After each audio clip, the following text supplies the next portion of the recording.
dia sudah merasa sama sekali tidak ada gunanya lagi hidup.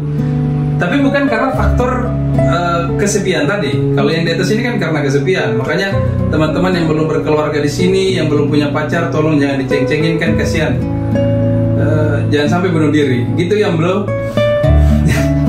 Nah, kalau anomik itu karena dia sudah disorientasi, dia frustasi, dia apatis, dia tidak punya lagi tujuan hidup apa-apa. Nah, altruistik sebaliknya teman-teman. Altruistik ini bunuh diri yang karena besarnya rasa berkorban untuk komunitasnya.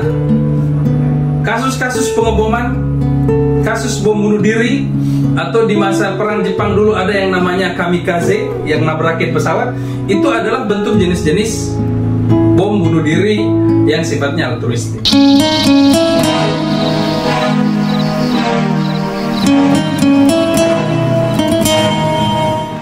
Emil Durkheim, kontribusi utama Emil Durkheim di masanya ialah, sekalipun sosiologi sudah ada sebagai sebuah pembahasan teman-teman, tetapi ketika itu sosiologi masih dipertanyakan.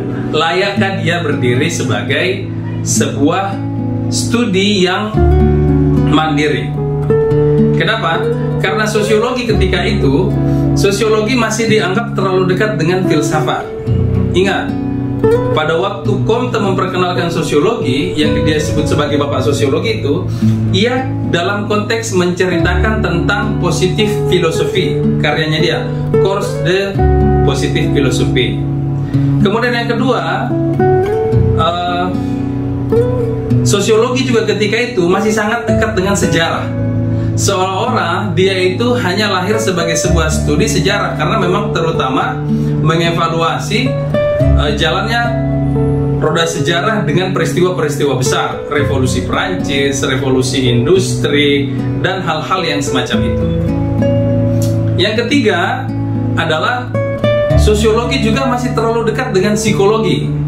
Sebab bagi sebagian pemikir, khususnya dalam tradisi Jerman, dia melihat bahwa sosiologi itu tidak lebih dari ilmu yang kalau mau didalami itu cukup dipelajari dalam psikologinya. Kenapa? Karena society, masyarakat sosial ini kan tidak lebih dari kumpulan individu-individu. Dan mendalami individu-individu ya cukup dengan mempelajari kejiwaannya. Jadi masyarakat tidak lebih dari individu masif yang cukup dipelajari jiwanya, psikologinya, maka dipahami. Nah, itu tantangan di masa Durkheim hidup. Lalu bagaimana menjawab itu? Karena itu Durkheim menyadari bahwa hal yang paling penting yang dia harus bisa lakukan adalah bagaimana bisa membuktikan objek yang diteliti oleh sosiologi itu adalah sesuatu yang nyata, ada, dan berdiri sendiri. Itulah sebabnya bagi dia yang namanya sosial itu bukan hanya kumpulan individual. Fakta sosial itu adalah satu fakta yang berdiri sendiri, berbeda dengan fakta individu-individu yang ada di dalamnya. Nah, pada waktu bercerita tentang fakta sosial, teman-teman,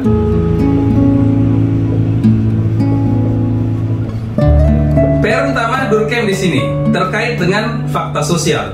Apakah sebuah sosialitas, sesuatu yang bersifatnya sosial ini memiliki faktanya tersendiri? Jangan-jangan dia tadi seperti saya katakan hanya kumpulan individual. Nah, Durkheim sebenarnya dipengaruhi oleh pemikiran Emile juga namanya, Emile Boutroux.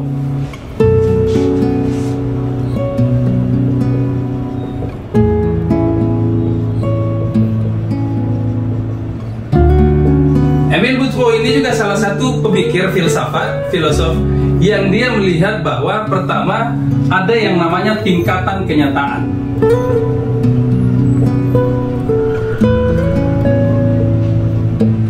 Kenyataan yang di bawah, yang dikumpulkan, misalnya seperti individu-individu, ketika berkumpul, itu tidak hanya melahirkan satu kumpulan, tetapi melahirkan satu kenyataan baru, yang berbeda dengan yang mengumpulkan. Kenyataan yang di atas, itu bukan hanya adalah kumpulan dari kenyataan-kenyataan yang di bawah.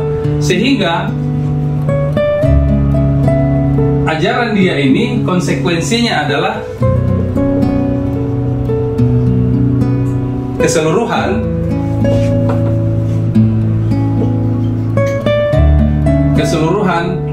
lebih dari sekedar jumlah. Masyarakat atau sosial itu lebih dari sekedar kumpulan individual-individual. Masyarakat itu lebih dari sekedar kumpulan individu-individu. Contoh yang gampang gimana ya? Taruhlah misalnya di sini, para pemakalah, tadi para penanya, ada 4 orang yang saya ingat tanya. Satu Ridwan. Ridwan ini yang cowok di sini Ridwan dan Mujiono. Bang Ridwan dan Mujiono ini sama-sama laki-laki yang memang ya lebih baik mereka ketemu preman daripada ketemu hantu. Jadi agak penakut. Misalnya kalau diajak main ke kuburan, Intan, Nina, semua orang-orang yang takut ke kuburan. Jadi Ridwan penakut, Intan penakut, Nina penakut, Mujiono penakut ketika diajak nongkrong di kuburan. Pertanyaannya adalah, ketika mereka berkumpul di sekitar situ, apakah betul-betul yang terjadi hanya sekedar 4 orang penakut? Besar kemungkinan tidak akan begitu. Kenapa? Karena biasanya orang ketika dia sudah kumpul itu akan berubah sifatnya menjadi pemberani. Ada sesuatu yang berbeda yang tidak sama persis dengan individu-individunya ketika dia sudah berkumpul. Atau misalnya pada waktu kita kumpul bareng, buka bersama, di situ ada makanan. Biasanya pada waktu kita nyemil akan tersisa 1 atau 2 potong kue terakhir. Seolah-olah semua tidak mau ngambil makanan. Itu fakta sosialnya begitu. Tetapi ketika ditanya satu persatu, sebenarnya lo masih pengen nggak? Masih pengen. Kenapa? Tapi dia nggak ngambil. Kenapa? Karena nggak enak sama yang lain. Artinya teman-teman, itu contoh sederhana bagaimana sesuatu yang sifatnya sosial, dia punya kenyataannya sendiri, dia punya faktanya tersendiri yang berbeda dengan individunya ketika ditanya satu-satu. Nah, apa saja karakter fakta sosial? Karakteristiknya, satu, teman-teman, seperti yang tadi kita jelaskan, dia itu bersifat eksternal. Dia datang dari luar. Dia tidak otomatis terbawa dari individu-individu masing-masing. Dia lahir dari luar, lalu muncul, sehingga memang dikatakan bahwa keseluruhan itu lebih dari sekedar jumlah. Yang kedua, dia itu bersifat umum.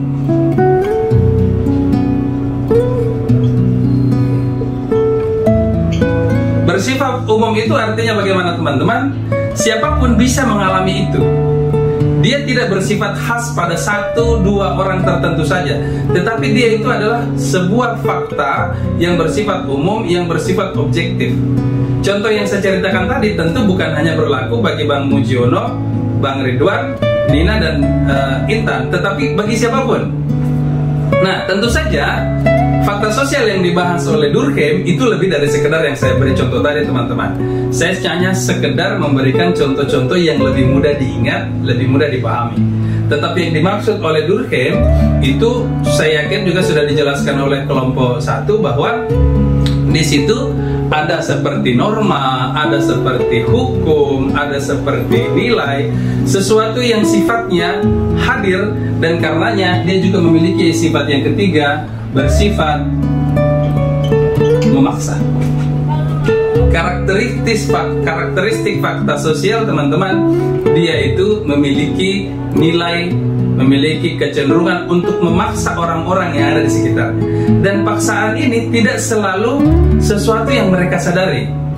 Bisa saja mungkin dia karena merasa tidak enak, maka menghargai mereka yang berpuasa. Misalnya pada waktu lagi kumpul, teman-teman yang mungkin bukan beragama Islam juga ikut tidak langsung makan dulu. Atau menghargai, mau ngajak nongkrong, teman-teman yang beragama Islam tidak mengganggu di acara hari Minggu sampai siang, sore baru ngajak nongkrong dan yang lain-lain. Kenapa? Karena menjaga ada nilai-nilai, ada norma-norma, ada aturan yang sifatnya menjadi sesuatu yang mengikat kita sebagai sebuah masyarakat sosial. Ini teman-teman yang secara umum terkait dengan fakta sosial.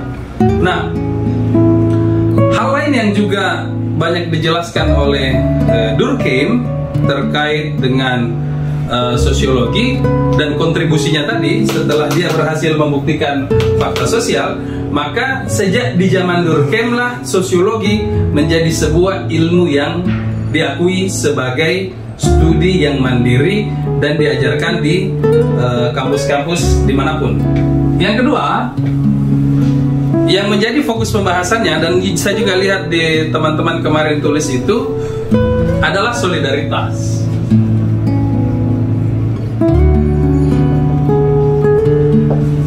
Oleh Durkheim, dia menjelaskan ada dua jenis solidaritas. Satu, solidaritas yang sifatnya mekanik, dan satu lagi solidaritas yang sifatnya organik. Nah, di solidaritas mekanik ini teman-teman, solidaritas yang terbangun ini umumnya terjadi di daerah-daerah pedesaan, di wilayah primitif. Solidaritas mekanik ini dia itu lebih banyak dibangun dengan ada yang namanya kesadaran kolektif.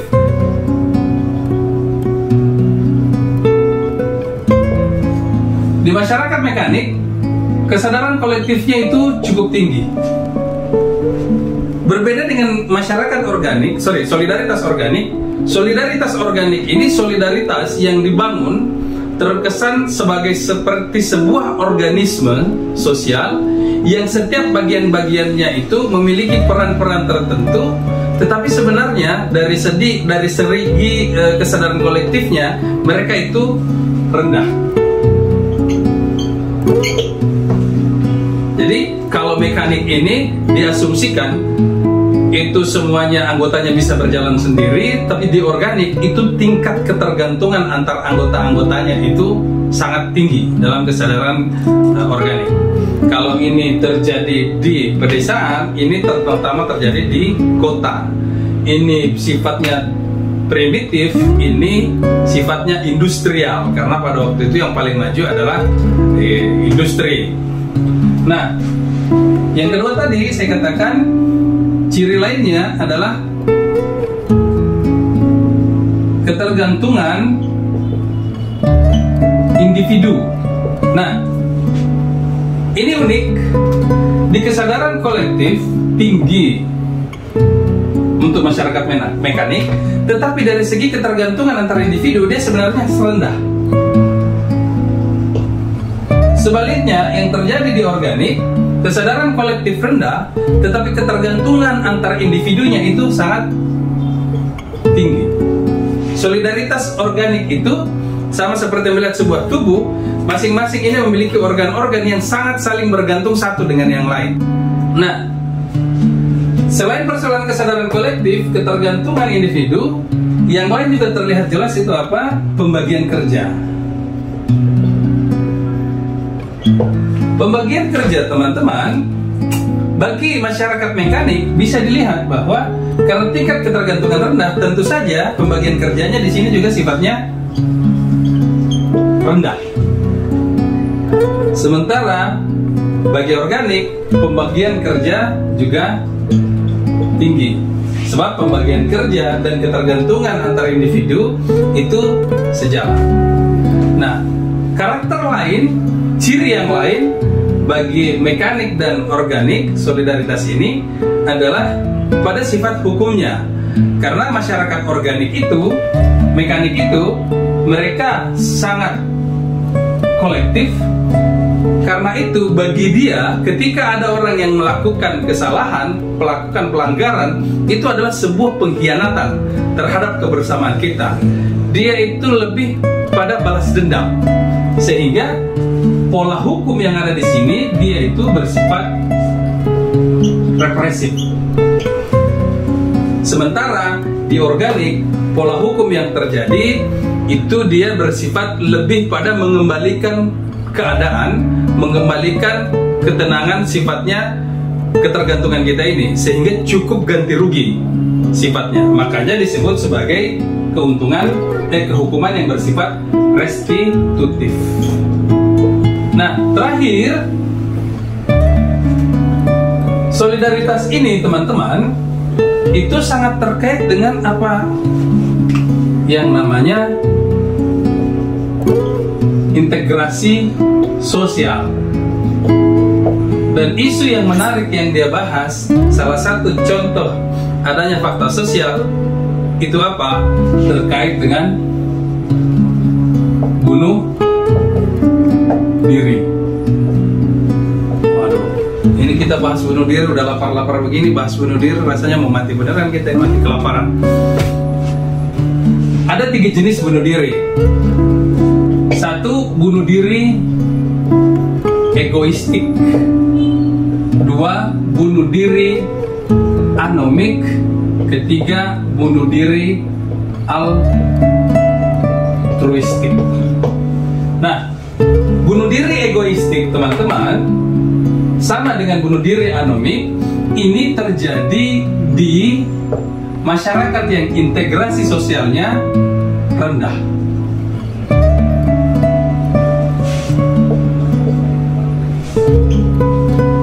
Egoistik adalah sebuah keputusan bunuh diri di mana seseorang itu merasa sangat tertekan oleh kondisi adanya individualitas yang sangat tinggi. Itu bunuh diri egoistik. Tidak ada yang peduli dengan dia, tidak ada yang memperhatikan dengan dia. Contoh misalnya kalau dikaitkan antara orang yang menikah dengan orang yang jomblo, itu lebih banyak dialami oleh orang-orang yang jomblo. Kemudian yang kedua, anomik.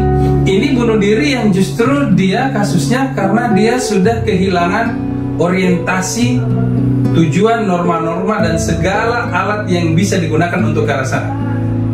Dia sudah merasa sama sekali tidak ada gunanya lagi hidup.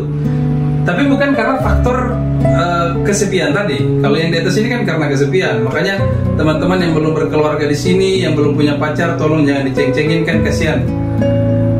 Jangan sampai bunuh diri. Gitu yang belum. Nah, kalau anomik itu karena dia sudah disorientasi, dia frustasi, dia apatis, dia tidak punya lagi tujuan hidup apa-apa. Nah, altruistik sebaliknya teman-teman. Altruistik ini bunuh diri yang karena besarnya rasa berkorban untuk komunitasnya.